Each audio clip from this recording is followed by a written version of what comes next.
Hello everyone, it's finally here, the list of universities that have waived the GRE for the Spring 22 intake, alright? So I'm going to be giving you guys a list in this video, and I'm also going to be answering a few questions. Specifically, I have some questions in mind that you guys are probably thinking about with the whole GRE waiver. So I'm going to be answering those questions in this video. If you want to skip directly to the GRE waiver list, you can go right to this timestamp and you can get right there. But before that, I'm going to be answering these questions because they're going to be very important for you now that the GRE has been waived, or rather made optional. Okay, so let's get to the first question.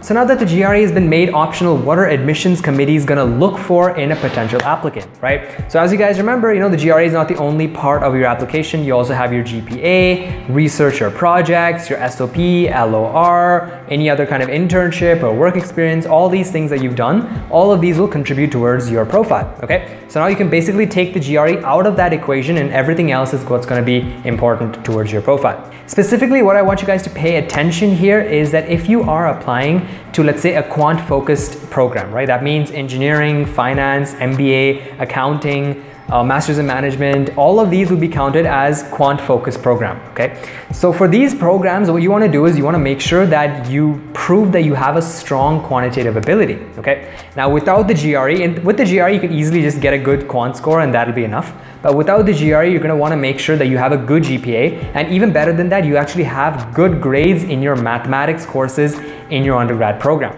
okay? So that's going to prove that you have the quantitative mettle.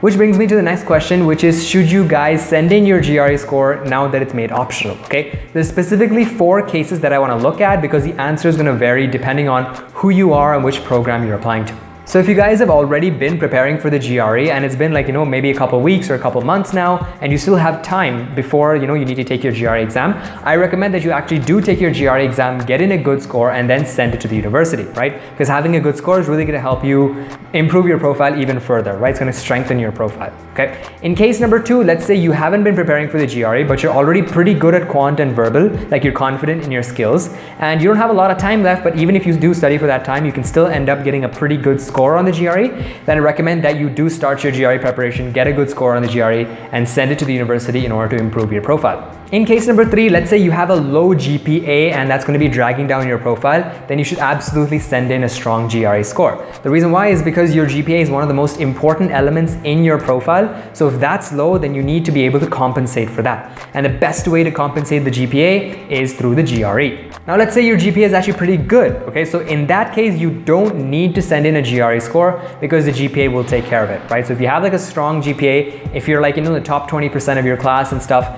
then that's going to be a pretty good GPA. You don't need to send in a GRE score. If you want to, you can, but it's not necessary.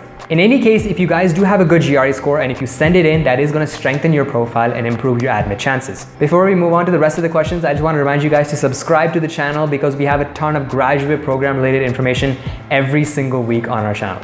Next question is, will the competition rise because of the GRE waiver? And the answer is yes, the competition will rise the same way it did for Fall 21. But what you guys need to know is that the competition rises every single year, every single intake, okay? So if you're thinking, okay, competition is going to be high this time, I'm not going to apply this time, trust me, next time it's going to be even higher, okay? So don't wait out for the competition, just apply if you think that you're ready. Next question, what about Fall 22? So for Fall 22, some universities have stated that they have waived the GRE. You'll find it again in that list, but a lot of universities have not stated it yet. So you can expect like a similar Fall 21 GRE waiver, but again, we can't be 100% sure until we get closer to that date. Now the TOEFL and IELTS, have they been waived? Not really, okay? So universities have added like an additional option. Some universities have added this option where if you are from like a program where the entire program has been taught in English, then you can request a TOEFL or IELTS waiver. You have to make that request, or you have to show in your transcript that the program was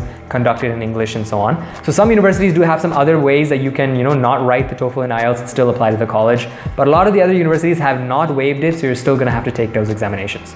And finally, Sachin, why does your list not include universities outside the US? The reason why is because the number of universities that ask for the GRE outside the US, there are not a lot, and they're really varied, like they vary across countries and across programs as well. So it's really difficult for us to compile a list of universities outside the US that were asking for the GRE earlier but then now are not due to the pandemic.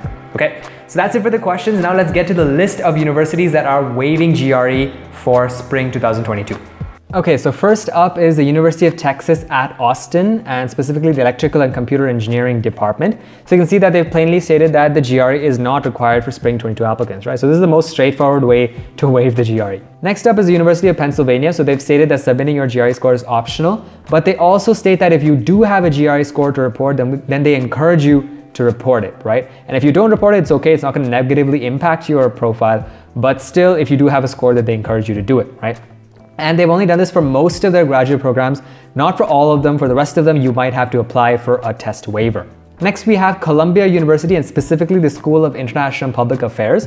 So you can see that they've also, started accepting applications without the GRE score, so it's totally fine. But what they want to see is that they want to see your quantitative ability either in your undergraduate program or after your undergraduate program through extra courses and stuff you take, because it's a quant-focused program. Next, we have Stanford University. So they haven't mentioned anything for Spring 22 yet, but they have talked about for Fall 22, okay? So for Fall 22, they've stated that you do not submit your GRE scores at all, okay? The score will not be considered. So if a university states, something like this, then don't bother sending in your GRE score at all. And finally, we have the Michigan Ross MBA program. So they still require the GRE score, but they allow you to submit a test waiver just in case, you had some hardship and were not able to take the GRE exam, right? So for these kind of universities, you would have to specifically request for a test waiver. So those are just a few of the universities that are waiving the GRE for Spring 2022. For a full list, check out the link in the description, follow it, and that's it. Thank you guys so much for watching this video, and if you loved it, make sure you subscribe to the channel as well. I'll see you next time. Bye-bye.